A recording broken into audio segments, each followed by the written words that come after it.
Right now, there's over 1 million ways to be a winner. An instant winner. It's the Shoppers Drug Mart Instant Win Game with over 1 million prizes to be won. Instantly. Simply scratch and win. Plus, you could win a billionaire's holiday on the British Airways Concorde to London and the French Riviera. It's all part of our Thanks a Billion celebration. Come in now and be a winner. An instant winner. Shoppers Drug Mart, helping you save money. Estee Lauder brings you the offer of the holidays. The great makeup organizer. 17 shades for eyes, lips, cheeks, nails. All in a sleek tray to use over and over again. This $120 value is just $25 with any Estee Lauder fragrance purchase. Merry Christmas from Estee Lauder. Your Estee Lauder gift is available at Eaton's through December 4th.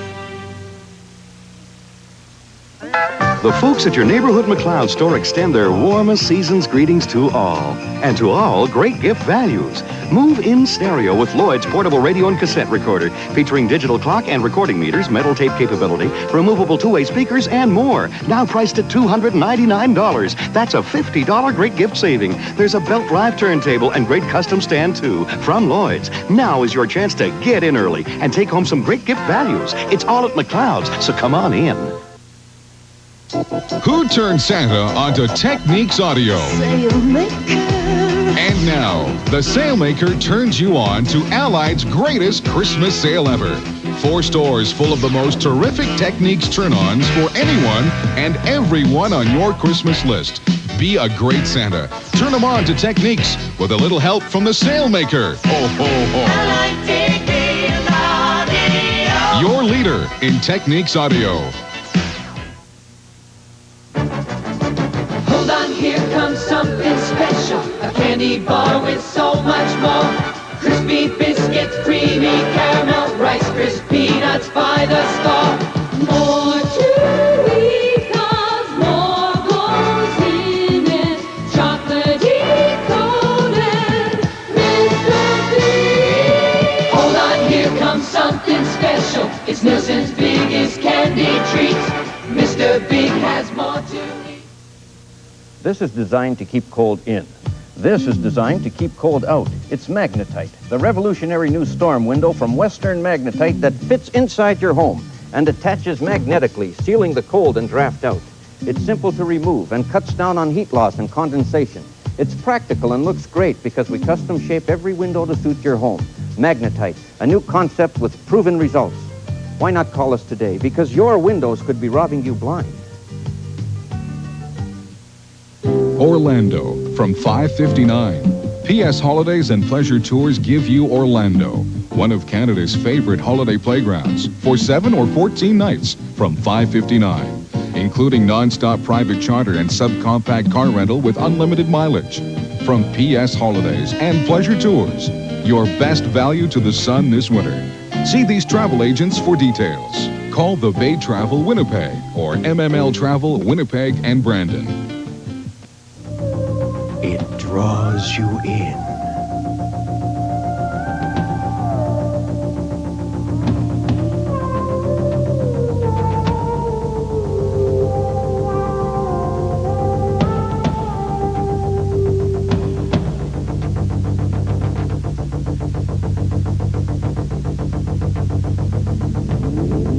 Drawing you closer to true sound, the stereo systems of American Hi-Fi.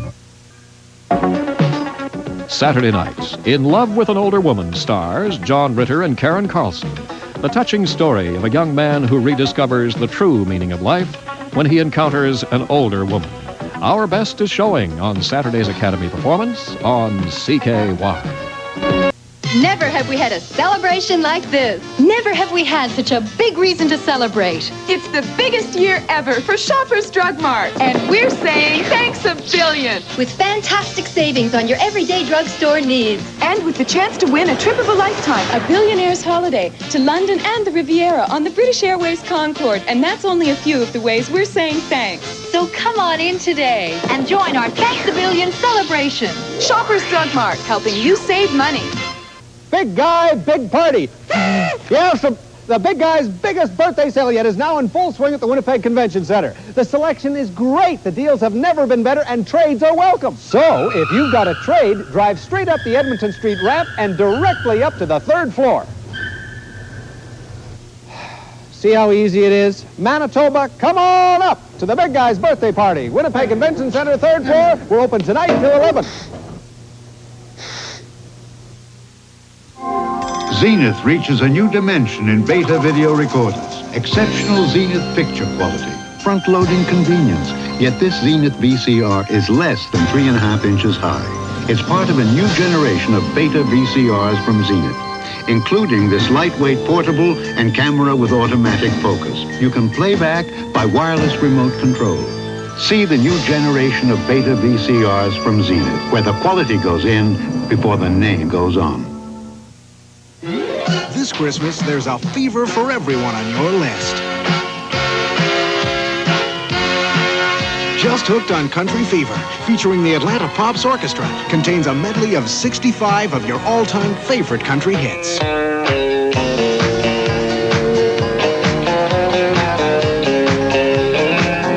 This Christmas, get Pop Fever, and you'll also want Swing Fever. Catch the fever and pass it on. Sunday at 8, Escape from Alcatraz. Monday, Jane Fonda stars in The China Syndrome. Our Best is showing on CKY. Lloyd Robertson, Harvey Kirk, with the CTV National News. Good evening. There is renewed hope tonight that the United Auto Workers strike against Chrysler can be ended soon. Harvey? The Auto Workers Union said today it has agreed to resume negotiations with Chrysler on Monday. The announcement followed a meeting of union leaders from Canada and the United States held this morning in Detroit. We have more in this report from Maria Moranowitz. The first sign of a break came Monday when the vice chairman of Chrysler, Gerald Greenwald, commented, "It makes no sense for all of us to sit tight until January." It wasn't much, but it was enough for the union to reopen negotiations. To me, that represented a clue, and I think we're going to go back in there, explore just what he meant. Fraser and Bob White, the Canadian director of the UAW, announced they were after a simultaneous settlement. Chrysler's U.S. workers recently voted to delay negotiations until January. The company maintained it had no money for wage increases and said there could be no settlement in Canada before one in the United States. Fraser, who previously argued that the company had offered every penny it could afford, now said Chrysler would have to come up with the money. They haven't got any more money today than they had when we previously broke off, but they're simply going to have to readjust their budget and their expenditures to make some sort of economic accommodation. The strike is costing Chrysler an estimated $10 to $15 million a week, but auto workers on the picket lines don't care. They're prepared to close down the company for good if it doesn't come up with a pay increase. And this year might just become a reality unless they come across and meet our demands. Chrysler had no comment today on the resumption of the talks, except to say it was not ready to change its economic position. Maria Moranowitz, CTV News, Windsor. There will be a federal-provincial conference on the economy next month. Finance Minister Mark Lalonde made the announcement today in the Commons. The date he wants is December 17th, and he warned that nobody is promising miracles. The Bank of Canada lending rate increased very slightly today after 13 weeks of consecutive declines. It is now 10.87%, up from 10.84%. Observers expect the rate to start falling again by the end of the year. Senior officials in both Washington and Moscow talked of hope for better relations between the two capitals today, but each side made a thaw conditional on improved behavior by the other. Soviet Premier Nikolai Tikhonov said the U.S. must first drop its economic sanctions against the Soviet Union. And in Washington, State Secretary George Shultz said he wants to see a clear change in Soviet foreign policy. More on Shultz today from Craig Oliver. Shultz returned 3 days ago from the Brezhnev funeral and said the fact the American delegation was treated with great courtesy in Moscow perhaps signaled a Soviet desire for improved relations. But he discouraged optimism on that score. Now, we stand ready to solve problems, work on them, but we also continue to be realistic, to regard the things that represent solutions of problems not to be simply rhetoric, but to be deeds. And the deeds the U.S. has in mind are Soviet compromise on arms control, Afghanistan and Poland, among others. Without that, friendly signals from Moscow mean little. But I think the things that we're really looking for, after all the signaling has taken place, is the substance of change in behavior on important matters. President Reagan last week, commenting on hopes for improved Soviet-American relations, said it takes two to tango.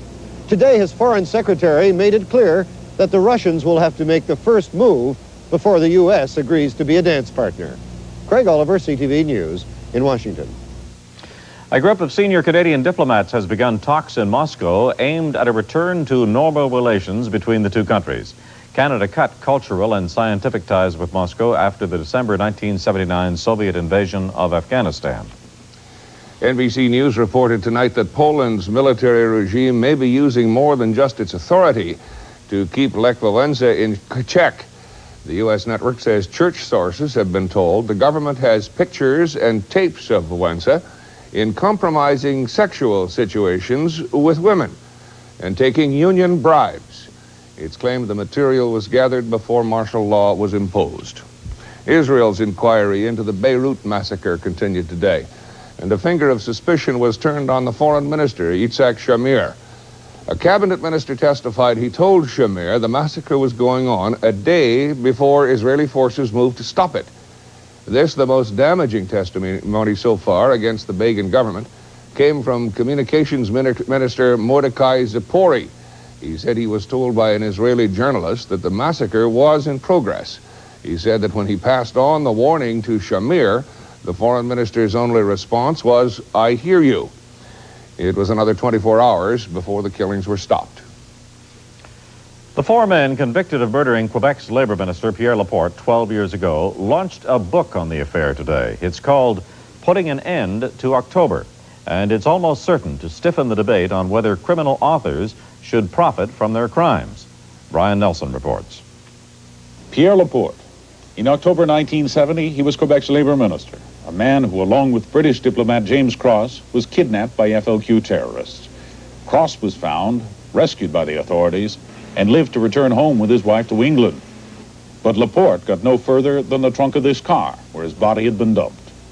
He had apparently been strangled to death by his kidnappers. Now, 12 years later, Francis Simard, Paul Rose, Brother Jacques Rose, and Bernard Lortie have co-authored a first-hand account of his kidnapping and murder. It's not in the book, but Simard reveals that Laporte met a quick death and didn't suffer. When asked to describe just how Laporte died, Simard coyly refuses to go into what he calls all the macabre details. Asked if it had been right or wrong to kill Laporte, Simard replies, "I can't say." He's willing, in fact eager, to accept joint responsibility for Laporte's murder, yet Simard exhibits much less regret and little remorse. Bon, c'est peut-être dans ma nature, là. Je vois pas pourquoi je me cognerais la tête ces murs, puis bon, mes hauts coups de pas, mes hauts coups de pas. Je vis pas comme ça. Je vis, je continue à vivre. Simard, along with the Rose brothers and Bernard Lortie, have become heroes in the cause of Quebec independence. In fact, even among some reporters, there was a rush to get copies of the book autographed. But for Pierre Laporte's widow, the book reopens a painful wound. In a telephone conversation with CTV News, Mrs. Laporte said, "I will never buy the book. I will never read the book. It can do nothing for me or my children." Brian Nelson, CTV News, Montreal. The French-language soft cover will be selling at $5.95 a copy this Christmas in Quebec. According to the publisher, Francis Simard's share of the royalties will go to support himself and his family, and he'll use what's left over to open a cinema devoted exclusively to Quebec films. The federal government introduced a bill this evening to simplify and clarify the laws of evidence and to standardize federal and provincial legislation. The bill was tabled in the Senate, the third time this session that the Liberals have taken this unusual step. Jim Munson outlines some of the changes in the rules of evidence. Since 1893, husbands and wives have not been required to testify against one another. This new bill, the proposed Canada Evidence Act, could change all that. spouses would be allowed and in some cases required to testify for or against one another. That includes an expanded list of crimes against children under 14, such as murder, manslaughter, and treason. Expert witnesses, such as engineers, doctors, and accountants, would be allowed to submit written testimony instead of appearing in court. In civil proceedings, hearsay evidence would be admissible if a witness received the information from someone who was directly involved in the conduct in question but wasn't available to testify in court. Other proposed changes deal with alibis, cross-examination, and documentary evidence. However, since Parliament appears more concerned in cleaning up the massive backlog of economic bills, it could be well into the new year before this legislation is debated in the Commons. Jim Munson, CTV News, Ottawa.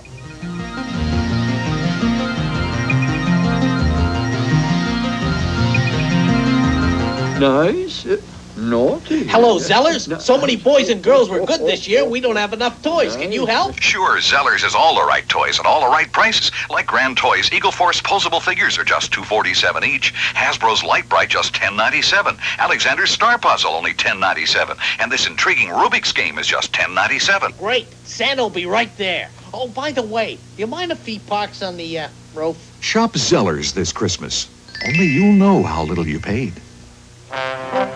In the lumber business, it's often hard to see the forest for the trees. But Bill and Jim Gillis have never lost sight of what's important. So as Mill and Timber Products Limited has grown, the Gillises have made sure London Life has been with them, designing a group plan for their salaried employees and personalized life insurance plans for themselves. Now a third generation, Jamie, has his own London Life plan. And it's not like his father's or grandfather's, because to London Life, every life is something special. The days of the front-wheel drive family sedan are about to begin. All-new 1983 Plymouth Caravelle. You're gonna say yes. Backed by a protection plan for 5 years or 80,000 kilometers. You're gonna say yes. Rated 51 miles per gallon highway using economical regular leaded gas with family room for 6. New front-wheel drive Plymouth Caravelle. Yes, yes, yes to Chrysler. Oh, hi. Getting the place spruced up for the holidays. And our no place like home days. Surprise Mom with Iona's free-flow food processor. With 5 blades, storage tray, plastic bowl, and more. Only $64.99. Counselor's Sierra wicker look laundry hamper in natural color. Only $29.99. And matching bathroom scale, only $15.99. Home Hardware, home of the handyman. Yes, the handyman can. The Trudeau government appears to be backing down on the implementation of a major element of its restraint program. A plan to apply the 6 and 5 ceiling to the pensions of federal civil servants has been shelved. The pressure for the postponement came from both civil servants and Liberals themselves. Bruce Yacato has more on the story. On this one, Ottawa Liberal MPs just can't ignore the catcalls. The civil service rallies to protest the capping of their pensions has hit home. And members like John Evans have told their cabinet bosses they can't or won't support the bill. As the bill stands now, the bill is not acceptable. For these MPs, it's a simple matter of personal survival in the next election. But they claim enough allies to make the government's 10-seat majority become razor thin. One Quebec Grit vowed his opposition here. It's clear the government would risk its own survival by pressing ahead with the bill as it is. The government would lose a measure like this, it would be a confidence vote. There's no question how the opposition parties will vote in my mind. Civil servants paid extra for fully indexed pensions, they say. Now the government is trying to steal it back to reduce the deficit. At the very least, the Liberal objectors have vowed to filibuster to prevent the bill's passage before Christmas. But ignoring Tory taunts to press ahead with the bill, the Liberals have quietly buried it for a while, apparently forced to negotiate with their own caucus for some sort of compromise. Bruce Yacato, CTV News in Ottawa. Another big offshore drilling venture has been announced in Nova Scotia. Mobil Oil Canada said today it will spend more than $300 million over the next 4 years probing for gas near Sable Island. The project brings the total value of offshore exploration programs in the province to more than $1.6 billion. A tragic fire on the Garden River Indian Reserve just east of Sault Ste. Marie, Ontario, killed 5 members of a family early this morning. A 6-year-old boy was saved from the flames by passing motorists, but his parents, 2 young brothers, and an infant sister all perished. Firemen had to wait several hours until the burned-out shell of the building was cool enough to search. The bodies were found in the bedroom of the plywood frame house. The fire marshal's office has begun an investigation. The president of the Canadian Medical Association has declared war on the Canada Health Act proposed by Health Minister Monique Bégin. Warning his 36,000 members that the quality of health care is at stake, Dr. Mark Baltzan said this week called for a major lobbying campaign. In Halifax, Del Archer has more. The CMA says that, first of all, the draft proposals are unconstitutional because they intrude so deeply into provincial jurisdictions. The CMA says the Canada Health Act is supposed to update federal medical care legislation. It argues that, instead, it will degrade high-quality Medicare to a mediocre brand of state medicine and will also cause even greater distress for financially strapped provincial governments, hospitals, and other healthcare institutions. CMA President Dr. Mark Baltzan warns that cutbacks in federal financing, plus federal reluctance to allow extra billing by doctors and the inability of provinces to make up the difference, threatens both the availability and the quality of medical care in Canada. What's the point in having a Medicare plan if you can't get medical care? You also say it will result in 2 levels of health care. Yes, because the affluent will go to the States and get their health care. And what happens to the poor? They'll be stuck in Canada where they'll wait 6 months, a year, 2 years to get their health care. Dr. Baltzan says Canadians simply won't accept lower standards of medical care, so the federal government must either inject large sums of money into the program or allow extra billing and user fees. There is no comment in Ottawa from Health Minister Monique Bégin. An official of her department, though, says there have been changes to the white paper proposals, but would not say what they were. Del Archer, CTV News, Halifax. Bruce Phillips has some thoughts tonight on the Argos and national unity. The politicians have got it all wrong.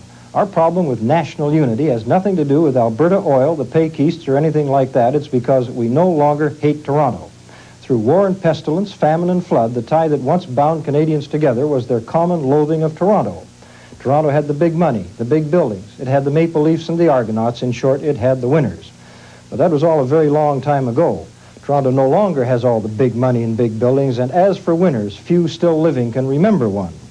So hostility gradually turned to pity, and as it did, the fabric of our national togetherness began to unravel at an alarming rate. But national salvation may be at hand. Toronto is hovering on the brink of restoration to its former eminence as our most beloved enemy. 4 days hence, the Argonauts play Ottawa for the Eastern Football Championship, and the bookies have even made them 6-point favorites. The downtrodden denizens of Toronto are even now muttering into their martinis about Grey Cups. Let's not get our hopes too high. Much can happen, and usually does, where the Argonauts are concerned, but they just might do it. And if they do, we may all rejoice. A nation again, united and happy in our hatred of Hogtown. So let's hear it. Yay, Argos. I'm Bruce Phillips.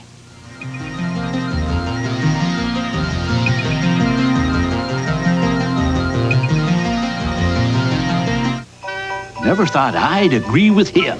We don't agree. You don't think folks shop at Canadian Tire because they got so many gift ideas? Housewares, sporting goods? Nonsense. They go there to save money. No, to make people happy. Saving money makes me happy. Oh, Ebenezer, you know you've got a heart of gold in there. And it's mine. All mine.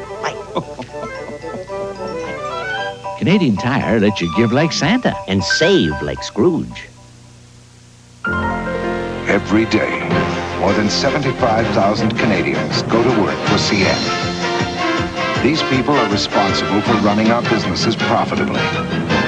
Those profits enable CN to grow, expand, and diversify. That's good for our businesses, the country, and the Canadian people. In short, that's good business. CN, in business for Canada. At this time of year, my arthritic pain is almost unbearable. I understand, Mrs. Nichols. Under one of these boxes is a pain reliever that can help. To help my pain, it's going to take... More than 900 milligrams of pain reliever in just 2 tablets. 900? That sounds like strength. Here it is. Anacin. Anacin is... 900 milligrams of pain reliever for your arthritic pain in 2 tablets. I'm glad you told me about Anacin's strength. The way I suffer, it's worth a try. Anacin, adult strength for arthritic pain. Kellogg's Honey Nut Corn Flakes is the only cereal with the flavor you can see, hear, and taste. Morning. Morning. He likes Honey Nut Corn Flakes because there's lots of nuts on the flakes. See him? He likes it because it's crunchy. Go on, show him. Hear it? But I like it because it tastes delicious. Delicious. Only Kellogg's Honey Nut Corn Flakes gives you the delicious taste of honey, lots of nuts, and corn. You gotta see it, hear it, and taste it to believe it. Kellogg's Honey Nut Corn Flakes. In Japanese society, the pressure to get ahead is becoming increasingly intense, and it has now filtered down to the lowest rung on the academic ladder. Jim Laurie explains. These Japanese are sitting for employment examinations for a big corporation. Nothing unusual here. Exams are a way of life. There are exams to enter university, exams for high school, exam hell, they call it.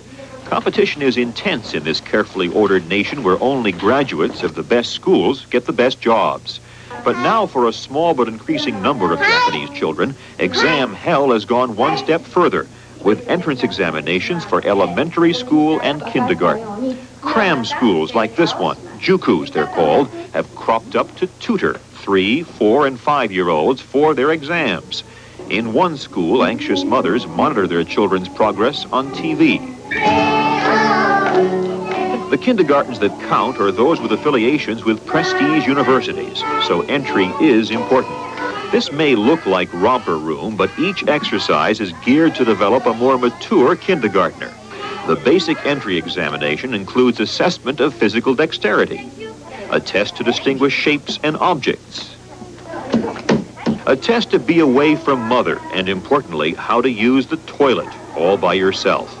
In their passion for education, the Japanese are screening tomorrow's business and government elite early. Imagine, though, failure to get into the right university because of poor toilet training at age 3. Jim Laurie, ABC News in Tokyo. Tomorrow on Canada AM, the UAW's Bob White on getting back to the bargaining table. I'm Lloyd Robertson. And I'm Harvey Kirk for CTV News. Good night. Good night.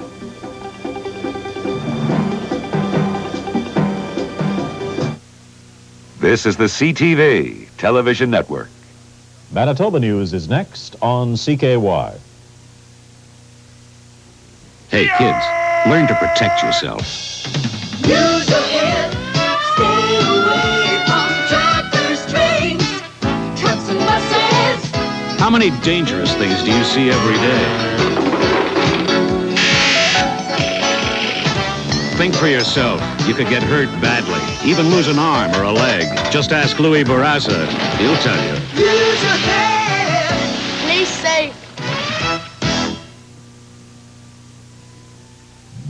One day this winter, you're going to need extra performance from your snow tires. Gulf Snow Tires will give you just that. And right now at participating dealers, you pay only dealer cost plus $5 on all Gulf Snow Tires. Gulf traction, grip, superb performance. Now at dealer cost plus $5. They'll get you to work in the winter. Gulf. We perform. You get the value.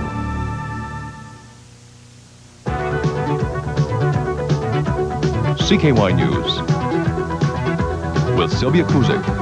Good evening. In the news tonight, firefighters are battling a blaze in the north end of Winnipeg, and CNR employees may be facing more layoffs.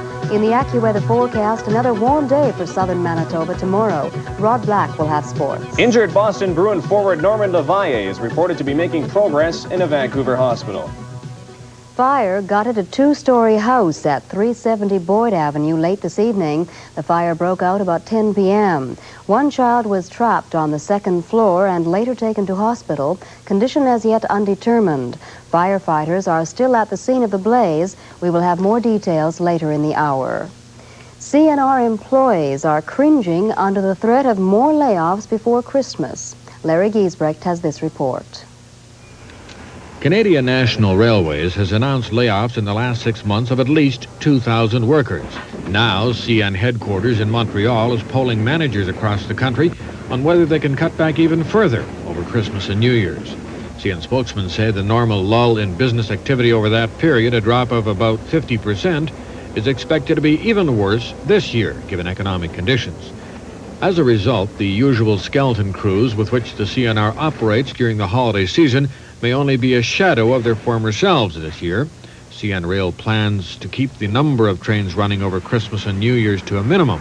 The CNR's Winnipeg spokesman, Leo Quigley, says the final decision on any possible action should be made sometime next week. Now, the railway is polling customers to get a better handle on where the business will be slowest. By law, the CNR can't lay off more than 49 workers before Christmas, so any cutbacks would have to be the result of some deal struck with the unions, or would have to take the form of the company abolishing jobs, then re-bulleting them at a later date. One union spokesman says the prospect of further cutbacks is horrible, but his union might be receptive to a deal with the company as long as there would be some good in it for the workers. Larry Giesbrecht, CKY News. If all goes well, tomorrow every Winnipeg household will receive a City of Winnipeg pamphlet on the controversial Shoal Lake issue. The pamphlet outlines the city's position and why it's fighting a plan to build 350 cottages on the shores of Winnipeg's water supply. More from Sarah Herman. As CKY News reported 2 weeks ago, the provincial and federal governments have been holding special meetings in an attempt to resolve the Shoal Lake issue, meetings to which the city has not been invited, in part because the city is committed to one course of action it claims is the only way to safeguard Winnipeg's water supply. It refuses to even begin discussing a buyout of Shoal Lake Band 40's development rights until an independent environmental review or FERO study of the band's cottage lot proposal is well underway. To clarify and promote its position, this pamphlet will appear in Winnipeg mailboxes this week. In it, the city states a cottage lot development poses an unacceptable risk to Winnipeg's drinking water. The FERO study must proceed as promised by the federal government. A comprehensive land use plan for the entire Shoal Lake area must be developed by the 3 levels of government immediately, and agreeing to expedient short-term solutions, like a buyout or abandoning the FERO process, will only, in the city's opinion, lead to disastrous long-term consequences. The pamphlet also contains a postage-paid questionnaire. This gives every citizen in Winnipeg an opportunity to put his or her view directly into City Hall, and I think that has got to be a very open form of government, a real opportunity for people to speak out about the water supply system. The city hopes this pamphlet and other more detailed information available will rally the public to its side of the Shoal Lake dispute. That public support is something it clearly feels it must have to persuade Minister of Indian Affairs John Munro, who has the power to at all costs avoid approving Band 40's development. Sarah Herman, CKY News. Simplot Chemical Company and the City of Brandon were both the targets of orders from the Clean Environment Commission today. More in this report from John Doyle. Simplot Chemical Company angered residents close to the company's Brandon plant earlier this year after ammonia gas, used in the company's fertilizer process, was released into the atmosphere on several occasions. The company says the emissions were unusual and happened because new equipment was being installed and that all the bugs had not yet been worked out. The complaints led to a Clean Environment Commission hearing in September. The provincial government's Environmental Management Division asked the commission to impose limits on the amount of gas the company could release into the atmosphere. Proposals the company said were too stringent, too expensive, and too difficult to attain. The Clean Environment Commission has now ordered that the company keep its emissions down to a point that no more than an hourly average of 2 parts per million will invade residential areas near Simplot Chemical, and to install abatement equipment to ensure the levels are met. Both measures are to be operational by next April 1st. By next July, the company will have to have a continuously operating monitoring station in place to keep track of those ammonia levels. The commission has also ordered Simplot to help establish a committee made up of itself, area residents, the city, and the Environmental Management Division to meet regularly and discuss any future ammonia problems at the plant. Company officials say they won't have a statement on the CEC orders prepared until next week. Another Clean Environment Commission order affects the city of Brandon itself and its sewage treatment system.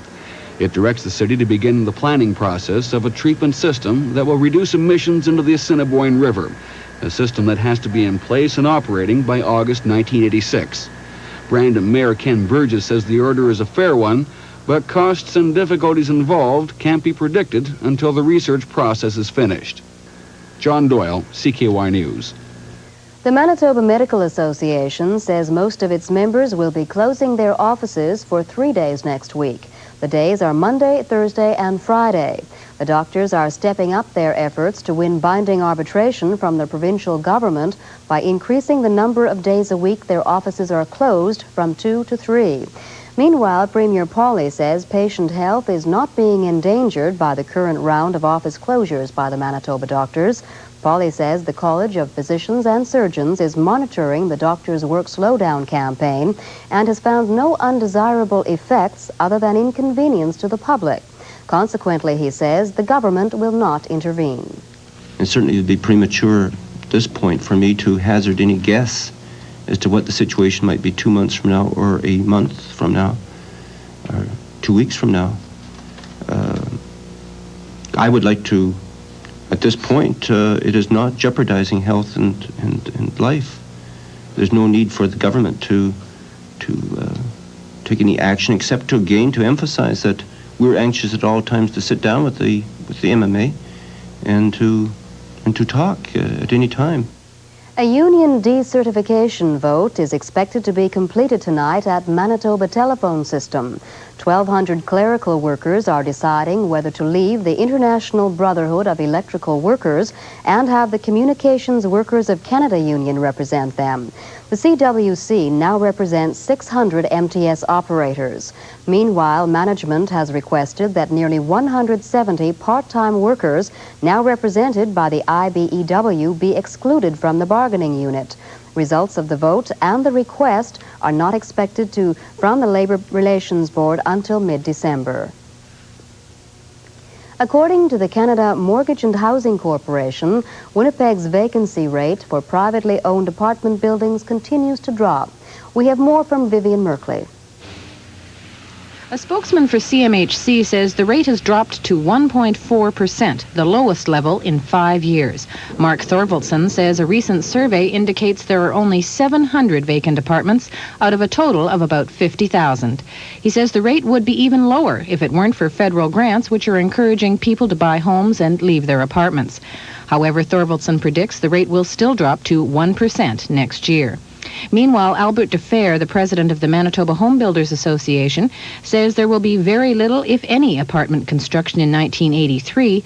He says his association will be meeting with the provincial housing minister next week to discuss the situation. Vivian Merkley, CKY News. The Provincial Rent Review Office is working overtime to clear up 745 landlord applications to raise rents by more than the 9% guideline. Since October, 162 applications have been dealt with. On average, landlords have been asking for increases of about 18%, and the Rent Review Office has approved increases averaging 11%. The City of Winnipeg's 1983 operating budget is expected to approach $400 million. That worries civic politicians heading into an election year. Mayor Norrie has pledged to keep property tax increases to 6%, but says civic employees' salaries may make that difficult. However, the mayor says he's not enthused about asking unions to accept rollbacks. Instead, he says he would prefer the province approve an additional percentage point on the sales tax for municipalities. We would net about $32 million out of that on the estimated basis. That's the best option because our feeling is that we just cannot pass on to the ratepayers another 15% tax increase this year. At its meeting last night, Winnipeg City Council unanimously adopted Plan Winnipeg as an interim planning document. Council has instructed the administration to follow recommendations in the 20-year development plan until differences with the province over some of its policies can be worked out. The province wants relocation of the CP rail yards included in the plan, and it wants even tighter restrictions placed on suburban development. Meanwhile, City Council has taken its first step towards converting part of the Winnipeg transit system back into electric trolley buses. It has voted to seek about $30 million from the senior levels of government toward a $40 million pilot conversion project. One of the questions dealt with today at an international law conference in Winnipeg was whether the law is the same for all Canadians. The conference is called Law in a Cynical Society, and today's featured speaker was Attorney General Roland Penner. While practicing law in a cynical society may be difficult, making those laws, according to Attorney General Roland Penner, is even tougher. The public's respect for North American lawmakers has reached a dangerous level of cynicism, and he says there are several reasons, not the least of which is an alienated electorate. Government is to gain any respect, then this must change. The urgent need to strengthen the voice and the role and the influence in the decision-making process of the many who have not the means, or just as much to the point who perceive that they have not the means or have the means of becoming involved in the process, other than through the exercise of that relatively insignificant right to put an X on a piece of paper once every 4 years. They feel politically alienated because they are politically alienated. Penner says the Oval Office style of government is responsible for this alienation. The power over many in the hands of few, says Penner, is a danger his government is working to overcome. He cited a number of commissions and inquiries established over the last year to give the grassroots a platform and input into decisions affecting their lives. The almost 200 delegates to this three-day conference continue meeting tomorrow, looking for answers to the question of law in a cynical society. Michael Balagas, CKY News. Later in the news, we'll take a look at some of the problems associated with hunting. Of course, the hunting season is here. As well, we'll take a look at the AccuWeather forecast. But first with sports, here's Rod Black. Thank you, Sylvia. Good evening, everybody. The condition of Boston Bruin forward Normand Lavalle has been upgraded to fair. The 19-year-old Montreal native has been in critical condition since October 23rd when he suffered a congenital brain hemorrhage in a game against the Vancouver Canucks. Meanwhile, Lavalle's teammates were in action tonight as there were 5 games on tap in the NHL. The Bruins upset the New York Islanders 3-1 in Uniondale tonight. That extends their winning streak to 4 games. In Philadelphia, Ron Flockhart scored the winning goal for the Philadelphia Flyers as they doused the Calgary Flames 3-2. In the Forum tonight, Steve Schutt scored twice and assisted on another goal as the Montreal Canadiens beat the Quebec Nordiques 7-4. It was the 3rd successive victory this season for Montreal over their provincial rivals. Keith Acton, Mats Naslund, Gilbert Delorme, Mark Napier, and Pierre Mondu also scored for the Habs. Michel Goulet, Riel Cloutier, Dale Hunter, and Wilf Paymont scored for Quebec. Minnesota edged Buffalo 2-1 tonight. Dino Ciccarelli and Neil Broughton scored for the Stars. Gilbert Perreault added 1.